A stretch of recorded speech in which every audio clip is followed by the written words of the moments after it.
সাহাবায়ে কিরাম রাদিয়াল্লাহু তাআলা আজমাইন এমন ভাবে ঈদ পালন করছে যেমন নাকি ঘটনা আছে। আম্মা জান ফাতেমা রাদিয়াল্লাহু তাআলা এমন গরিব ঘরে হযরত আলী রাদিয়াল্লাহু তাআলার সাথে বিয়ে হয়েছে। হযরত আলী রাদিয়াল্লাহু তাআলার বিবি কলিজার টুকরা ফাতেমা একদিন একটা স্বর্ণের সেওর করছে, স্বর্ণের অলংকার করছে। আল্লাহ রাসূল সাল্লাল্লাহু আলাইহি ওয়াসাল্লাম যেখানে যাইতেন ফাতেমার সাথে দেখা করে যেতেন, আবার আসার পরে ফাতেমার সাথে দেখা করতেন। ফাতেমাকে বেশি ভালোবাসতেন, বেশি মহব্বত করতেন। এবারে হযরত ফাতেমা রাদিয়াল্লাহু তাআলা স্বর্ণের সেওর যখন করছেন, হুজুর সাল্লাল্লাহু আলাইহি ওয়াসাল্লাম ওই ফাতেমার কাছে আসে বলে, ফাতেমা তুমি কেন স্বর্ণের সেওর করছো? ফাতেমা, আমার গরিব উম্মতে মুহাম্মাদি অনেকে আছে যারা কোনোদিন স্বর্ণের সেওর করতে পারবে না, যারা কোনোদিন পেট ভরে খানা খাইতে পারবে না। সুতরাং ফাতেমা, তুমি আমার কলিজার টুকরা মেয়ে, তুমি কোনোদিন স্বর্ণের সেওর করবা না। অথচ মহিলাদের অলংকার, মহিলাদের গর্বের বিষয় হলো সোনা। তো আল্লাহ রাসূল তিনার মেয়েকে পড়তে নিষেধ করছে কেন? কোনদিন যদি উম্মতে মুহাম্মাদি এই কথা বলে, ফাতেমা তো সোনার চেন করছে, হুজুর সাল্লাল্লাহু আলাইহি ওয়াসাল্লামের মেয়ে, ও ওনার মেয়ে এই জন্য স্বর্ণের চেন করছে। কিন্তু হুজুর সাল্লাল্লাহু আলাইহি ওয়াসাল্লাম কত হুঁশিয়ার, কত সাবধানতা অবলম্বন করে, ফাতেমা তুমি সাবধান, তুমি স্বর্ণের সেওর কোনোদিন কইরো না, যাতে উম্মতে মুহাম্মাদি কোনোদিন এই কথা না বলতে পারে আমরা গরিব ছিলাম, হুজুর সাল্লাল্লাহু আলাইহি ওয়াসাল্লামের মেয়ে তো অনেক বড় ছিল। কারণ ফাতেমা তুজ-জহরা রাদিয়াল্লাহু তাআলা ওটা তো খাতুনে জান্নাত, সমস্ত জান্নাতীদের সরদারকে ফাতেমা রাদিয়াল্লাহু তাআলা। একদিন হযরত ফাতেমা রাদিয়াল্লাহু তাআলা ঈদুল আজহার দিনে হযরত আলী রাদিয়াল্লাহু তাআলা কাজের মধ্যে চলে গেছে। ঈদের দিন কাজের মধ্যে চলে গেছে। ঈদের দিন কোথায় চলে গেছে? কাজে চলে গেছে। এত পরিমাণ গরিব হইলে ঈদের দিন কাজের মধ্যে যায় বুঝছেন? দুনিয়ার মধ্যে এমন কোন মানুষ খুব কম আছে যারা ঈদের দিন কাজ করে, মানুষের বাসা কামড়াতে। আমার মনে হয় না ঈদের দিন কমপক্ষে সে সারাদিন কামায়, ঈদের দিন সে একটু শান্তিতে থাকে, তাই একজন রিকশাওয়ালা হোক, ভ্যানওয়ালা হোক, ঈদের দিনে সে মানুষের বাসায় কাজ করে। কিন্তু আলী রাদিয়াল্লাহু তাআলা ঈদের দিন কাজ করতে চলে গেছে মানুষের বাসায়। কি পরিমাণ গরিব ছিল! হাসান হোসেন রাস্তার মধ্যে খেলতেছেন, মুসল্লিরা সুন্দর কাপড় পরে ঈদগাহের মধ্যে রওনা করছেন। এখন একজন মুসল্লি হাসান হোসেনকে ডাকে বলতেছেন, এ হাসান, এ হোসেন, তোমরা কি ঈদগাহের মধ্যে যাবা না? তোমরা কি ঈদের নামাজের মধ্যে যাবা না? রে হাসান হোসেন। কিন্তু হাসান হোসেন জানতো না যে আজকে ঈদের দিন। হাসান হোসেন কি পরিমাণ অভাব অনটনের মধ্যে থাকবে। হাসান হোসেনকে বলে, এই হাসান হোসেন, তোমার নানা জান আজকে ইমামতি করবে, পুরা মক্কার মানুষ তোমার নানার পিছনে নামাজ পড়বে। কিন্তু হাসান হোসেন, তোমরা কলিজার টুকরা দুইটা নাতি, তোমরা কি তোমার নানা জানের পিছনে নামাজ পড়বা না? কতটা আবেগী বিষয় না? এবারে হাসান হোসেন তার আম্মা জানের কাছে যায়, বলতেছে, আম্মা জান, আজকে তো ঈদের দিন, আপনি জানেন না আপনি আমাদেরকে কেন নতুন কাপড় পরাচ্ছেন না? আপনি আমাদেরকে কেন সুন্দরভাবে গোসল করায়, কেন আপনি ঈদগাহের মধ্যে পাঠাচ্ছেন না? এই কথা শুনে হযরত ফাতেমা রাদিয়াল্লাহু তাআলা অবাক, আজকে ঈদের দিন, এটা তো আমি জানি না, নাকি এত পরিমাণ অভাব অনটন, ঈদ কি জিনিস এটা তাদের মধ্যে ছিল। এবারে হাসান হোসেন তার আম্মা জানকে বলছে, আম্মা জান, করে দেন, আমরা ঈদগাহের মধ্যে যাব। আপনার কলিজার টুকরা আব্বা জান মুহাম্মদ সাল্লাল্লাহু আলাইহি ওয়াসাল্লাম আজকে ঈদগাহের মধ্যে ইমামতি করবে। আম্মা জান আমাদেরকে নতুন কাপড়ের ব্যবস্থা করে দেন। বাসার মধ্যে এত পরিমাণ খানা নাই, কিন্তু নতুন কাপড়ের কেমনে ব্যবস্থা হবে? হাসান হুসাইনকে তার আম্মা জান বলছে, এই হাসান হুসাইন, তোমরা পাশের রুমে যাই বসো, আমি একটু পাশের রুমে দেখি কিছু আছে কিনা, একটু বাচ্চাদেরকে বুঝতে হচ্ছে, দেখি কিছু আছে কি পাশে। হযরত ফাতেমা রাদিয়াল্লাহু তাআলা আনহা পাশের রুমে যাওয়ার পরে 2 রাকাত নামাজের মধ্যে দাঁড়াইছেন সালাতুল হাজত। ঈদের দিনের কাহিনী শুনুন। সালাতুল হাজতের জন্য 2 রাকাত নামাজের মধ্যে দাঁড়াইছেন। নামাজ শেষে আল্লাহ রাব্বুল আলামিনকে বলতেছেন, ওগো আল্লাহ, আজকে ঈদের দিন, এমন অভাব অনটনের মধ্যে আছি, ঈদের দিনের কথা আমরা ভুলে গেছি, কিন্তু আল্লাহ এই হাসান হোসেন যদি আজকে ওই ঈদগাহের মধ্যে না যায়, আমার কলিজার টুকরা আব্বা জান মুহাম্মদ সাল্লাল্লাহু আলাইহি ওয়াসাল্লাম যদি হাসান হোসেনকে না দেখে তিনি এটা সহ্য করতে পারবেন না। আয় আল্লাহ, আমার দিকে না তাকায়, আপনার হাবিবের দিকে তাকায়, আপনি কাপড়ের ব্যবস্থা করে দেন। কি বলছে? কাপড়ের ব্যবস্থা। কথা বুঝেন আমার আপনারা? শুনেন ঘটনাটা বলে। এবারে হযরত ফাতেমা রাদিয়াল্লাহু তাআলা জায়নামাজের মধ্যে বসে কান্না করতেছেন আর বলতেছেন, আল্লাহ, আমার হাসান হুসাইনের কাপড় আপনি ব্যবস্থা করে দেন, হাসান হুসাইনের কাপড়ের ব্যবস্থা করে। কিছুক্ষণ পরে গেটের মধ্যে নক করতেছেন। জিবরাইল আলাইহিস সালাতু ওয়াস সালাম গেটের সামনে চলে আসে। বলতে সুবহানাল্লাহ, সুবহানাল্লাহ। জিবরাইল আলাইহিস সালাতু ওয়াস সালাম গেটের সামনে চলে আসছে। গেটের সামনে নক করে বলতেছেন, এই হাসান, এই হুসাইন, তোমরা কোথায়? গেট খোলো, তোমার জন্য আরশে আজিম থেকে রব্বুল আলামিন সুন্দর সুন্দর জামা পাঠিয়েছে। সুবহানাল্লাহ। রব্বুল আলামিন আরশে আজিম থেকে জামা পাঠিয়েছে। এবারে যখন গেট খুলছেন, গেট খোলার পরে দেখেন হাসান হোসেন রাদিয়াল্লাহু তাআলার জন্য সুন্দর জামা কাপড়ের ব্যবস্থা আল্লাহ রব্বুল আলামিন করে দিয়েছেন। এতটুকু পরিমাণ তাদের বাসায় খানা ছিল না যে আজকে ঈদটা উদযাপন করবে, ঈদের আনন্দটা করবে, এতটুকু পরিমাণ আনন্দ করার মতো তাদের আছে।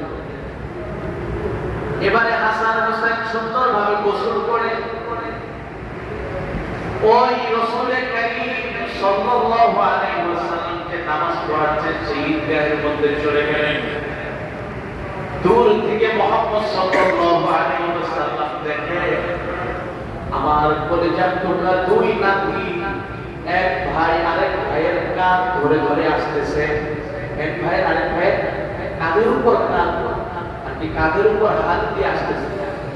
হুজুর সাল্লাল্লাহু আলাইহি ওয়াসাল্লাম এই দৃশ্য দেখে বলতেছেন, কিয়ামত পর্যন্ত যত ভাইকে মহব্বত করবে, আমি মুহাম্মদ সাল্লাল্লাহু আলাইহি ওয়াসাল্লাম কাল কিয়ামতের দিন ভাই ভাইয়ের জন্য সুপারিশ করব। এমন কয়জন আছে ভাই ভাইকে মহব্বত, ভাইয়ের কাঁধে হাত দিয়ে কারে কয়জন আসবে? বরঞ্চ একজন ভাই যদি এই ঈদগাহে যায়, রাগে আর ক্ষোভের মধ্যে আরেক ঈদগাহে যায় যে এই ভাই এখানে নামাজ পড়ে আমি যাবো, আছে না?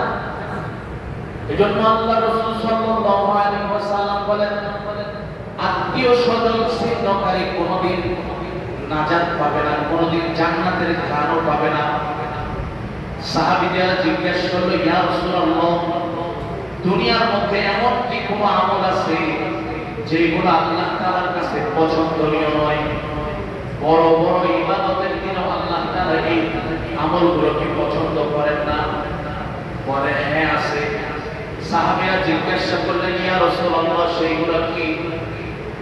আল্লাহর রাসূল বলে এক নম্বর হইল যারা আল্লাহ তাআলার সাথে শিরক করে, মৃত্যু পর্যন্ত যদি তওবা না করে এই গুনাহকে আল্লাহ তাআলা কোনদিন মাফ করেন না। এক নম্বর যারা শিরক করে তাদেরকে আল্লাহ তাআলা কখনো মাফ করেন না। নম্বর 2, যারা পিতা মাতার অবাধ্যকারী সন্তান, মৃত্যুর আগে যদি সেই পিতা মাতার কাছে ক্ষমা না চায় সেই সন্তানকে আল্লাহ রাব্বুল আলামিন কোনদিন মাফ করেন না। নম্বর 3, যারা আত্মীয় স্বজনের সাথে পৃথক থাকে, রব্বুল আলামিন এই 3 শ্রেণীর মানুষকে কোনদিন মাফ করবেন না। দেখেন কি পরিমাণ সাহাবায়ে কেরাম রাদিয়াল্লাহু তাআলা আজমাইন, নিজের বাসায় খানা নাই, মানুষ আজকে বলতেছে ঈদের দিন, নিজেও জানেন ঈদের দিন মানুষের বাসায় কামলা দিতে গেছে আলী রাদিয়াল্লাহু তাআলা। ঈদের দিন কেউ কামলা দিতে যায়, কিন্তু ঈদের দিনও সে কামলা দিতে গেছে। চিন্তা করছেন, মানুষের বাসায় যায় কামলা দিচ্ছে ঈদের দিন। আল্লাহ, তো আমরা দেখেন কি করলাম।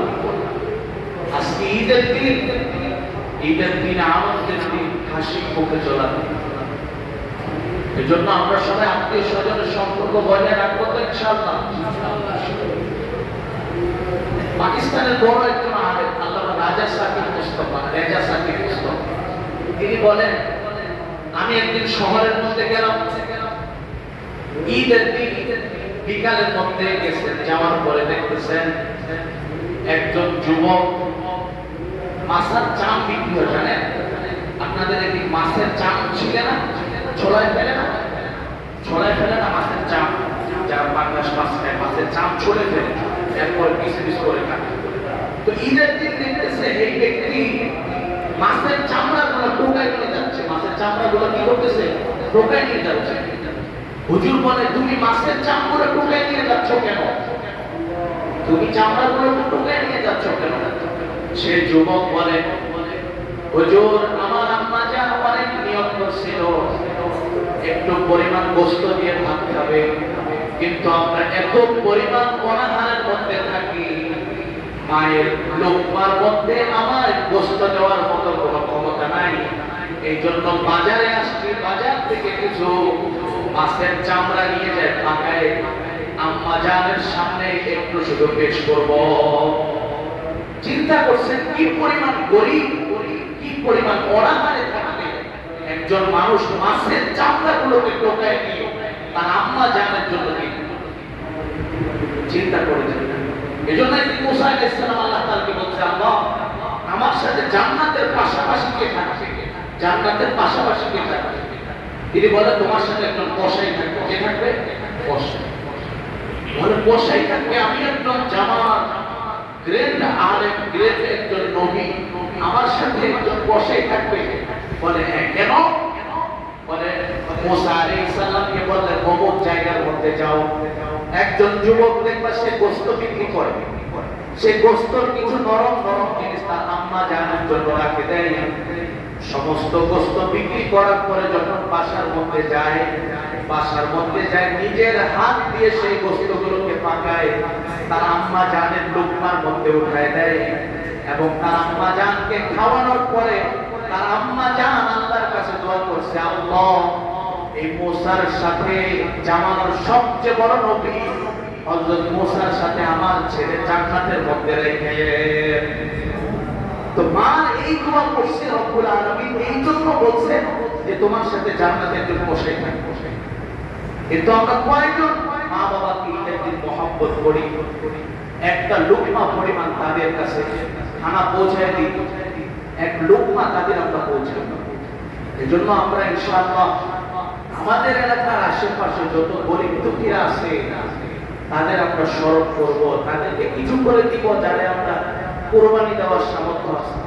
নবী হুরায়রা রাদিয়াল্লাহু তাআলা قال قال رسول الله صلى الله عليه وسلم من قال ساعة فله يضحي ينكرم المصلى। আল্লাহ রাসূল সাল্লাল্লাহু আলাইহি ওয়াসাল্লাম বলে, যাদের উপর কুরবানি দেওয়া ওয়াজিব, যাদের সামর্থ্য আছে তারা যেন অবশ্যই সেই কোরবানিতে না হলে তার জন্য ঈদগাহের ধারে কাছে যাওয়া নিষেধ আছে। জ্ঞান কারিমুল মুসাল্লা সেজন্য ঈদগাহের নিকটবর্তী মধ্যে না যায়।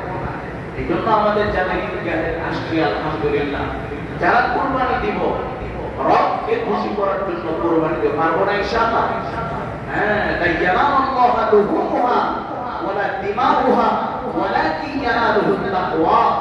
রব্বুল আলামিন আপনি কত বড় গরু কিনছেন, এই গরু থেকে আপনার তাকায় না। কয়টা বড় বড় খাসি কিনছেন, এগুলোর দিকে তাকায় না। রব বলে বান্দা আমি দেখি যে তুমি কোন নিয়তে, কার নিয়তে তুমি কি গোশত খাওয়ার নিয়তে জবাই করলা, নাকি মানুষ দেখানোর জন্য জবাই করলা, নাকি রবকে খুশি করার জন্য ওই ইব্রাহিম আলাইহিস সালামের সুন্নতকে আদায় করলা। আমি তোমার দিল দেখবো, তোমার তাকওয়া দেখবো। তোমার রক্ত গোশত আমি এগুলো চাই না, আমি তোমার তাকওয়া দেখবো। যখন কোন মুত্তাকি বান্দার তাকওয়া আল্লাহ তাআলা পছন্দ করেন, তো রব্বুল আলামিন ওই তাকওয়াওয়ালা বান্দার জিন্দেগীর প্রত্যেকটা গুনাহকে আল্লাহ তাআলা মাফ করে দেন। এবং যে জন্তুকে জবাই করে, যে জন্তুকে মালিকের জন্য ওয়াকফ করে দিল, মালিক আপনাকে ভালোবাসে, আপনার জন্য কুরবানি দিয়ে দিলাম।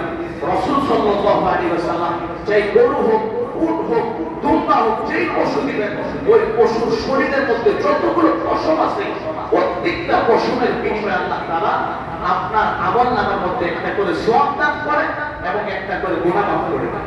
সুবহানাল্লাহ। এজন্য আমরা যারা পশু কুরবানি দিব, কাকে খুশি করে দিব? আল্লাহকে খুশি করব না ইনশাআল্লাহ। রবের সন্তুষ্টির জন্য আমরা করব, রবকে ভালোবাসি এগুলো আমরা করব, পারবেন না ইনশাআল্লাহ।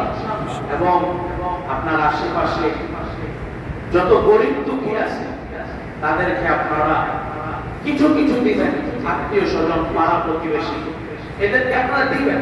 আপনাদের সামর্থ্য আল্লাহ তাআলা দিয়েছেন, বড়রা আল্লাহ তাআলা আপনাকে বানিয়েছে যে গরিবদেরকে একটু সাহায্য সহযোগিতা করে। আপনারা দিবেন, তাদেরকে দিবেন, তাদেরকে খাওয়াবেন, সওয়াব পাবেন। এবং আপনাদের কাছে জরুরি একটা জিনিস, আপনারা যারা কুরবানি করবেন, এই কুরবানির চামড়াগুলোকে আপনারা মাদ্রাসায় দিয়ে দিবেন, পারবেন না ইনশাআল্লাহ। বা এইটা বিক্রি করে এর যে হাদিয়াটা আসে, এর যে টাকাটা, এর যে অ্যামাউন্টটা, এটা আপনি মাদ্রাসায় দিয়ে দিবেন, এতিমখানায় দিয়ে দিবেন। আমাদের এখানে বড় আলেম, এই হলদিয়ার বড় আলেম আল্লামা হেলালউদ্দিন সাহেব, ওরা ব্যানার লাগাইছেন সুন্দর সুন্দর, ওনার মাদ্রাসায় দিতে পারেন। এখানে মাওলানা আশরাফ সাহেব হুজুর আছে, ওনার মাদ্রাসাও দিতে পারেন। আমরা চামড়াগুলো দিব না ইনশাআল্লাহ? হ্যাঁ, কথা খুব মনোযোগ দিবেন। আমি ওই দিনও মাসালাটা বলছিলাম, যারা আপনারা কসাইকে নিয়ে আসেন, মাসালাটা মনে রাখেন, যারা আপনারা কসাইকে নিয়ে আসেন এদেরকে কুরবানির ভাগ থেকে আপনি কিছু দিতে পারবেন। কথাটা বুঝছেন? একে আপনার অ্যামাউন্ট দিয়ে দিবেন, এই যে পরিশ্রম করলো, এই যে মেহনত করলো, এর বিনিময়ে তাকে আপনি কিছু দিয়ে দিবেন। পরে আপনি আপনার 7 ভাগ থেকে ভাগ পাওয়ার পরে আপনার তরফ থেকে আপনার যা মন চায় সেটা দিবেন। কিন্তু ওই কুরবানির গোশত থেকে আপনি একাই পণ্ডিতি করে কিছু দিতে পারবেন। বুঝছেন কি কথা? এইজন্য আল্লাহ রাব্বুল আলামিন এই যে আমাদেরকে দীর্ঘদিন পর পর কিছু আনন্দের দিন দেন, এগুলা মূলত কিসের? এগুলা মালিককে খুশি করার জন্য এবং নিজের হায়াতে জিন্দেগীর গুনাহগুলোকে মাফ করার জন্য। পারবেন তো ইনশাআল্লাহ সবাই? হ্যাঁ, আপনারা জরুরি একটা মাসআলা মনে রাখেন, আমাদের সবচেয়ে বড় গাফলতির বিষয়, ঈদের দিনে সবচেয়ে বড় আমল হলো ফজরের নামাজ জামাতের সহিত পড়া। বলতে পারেন হুজুর আপনার ঈদের দিনে নামাজের কথা বলেন, একটা আনন্দের দিন, এখানে আপনি নামাজ নিয়ে কেন আসেন? এগুলাকে আজকে বলার দিন, আজকে খাওয়া দাওয়া চলবে, আজকে হলে গরু কুরবানি রক্তে রঞ্জিত আমার পুরো অবস্থা থাকবে, আজকে নামাজের কথা বলেন। আরে মিয়া, আরে ভাই, ঈদের দিনের সবচেয়ে বড় আমল হলো কুরবানির দিন সুবহে সাদেকে ফজরের নামাজ জামাতের সহিত আদায় করা। যারা সবচেয়ে বড় আমল, এটা কি বলেন? এজন্য নামাজটা পড়ে নিন, যারা আসছেন ফজরের কাজাটা পড়ে নিন, করবেন না ইনশাআল্লাহ? পড়ে নিন। জরুরি মাসালা, এই তাকবীরের দিনগুলো যদি 9 তারিখ থেকে 13 তারিখ আসর পর্যন্ত একদিন যদি আপনার ফরজ নামাজ ছুটে, ওই ফরজ নামাজের পরে যদি আপনি কাজা পড়েন, ওই কাজা পড়লে তাকবীর দিতে হবে। কাজা পড়লে কি দিতে হবে? মাসালাটা বুঝছেন? এই দীর্ঘ 3 বা এই যে 23 ওয়াক্ত নামাজ যেটা হয়, এই 23 ওয়াক্ত নামাজের মধ্যে যদি আপনার 1 ওয়াক্ত নামাজ ছুটে যায় আর আপনি যদি এটা কাজা পড়েন, তাহলে তাকবীর আপনাকে দিতে হবে। বুঝছেন মাসালাটা? মনে থাকবেন ইনশাআল্লাহ। এজন্য আমরা সবাই আল্লাহ রাব্বুল আলামিনকে রাজি খুশি করে রব্বুল আলামিন যেভাবে সন্তুষ্ট হন সেভাবে আল্লাহ তাআলা আমাদের সবাইকে কুরবানি দেওয়ার তৌফিক দান করুন ইনশাআল্লাহ। এখন এই নামাজ যে জামাত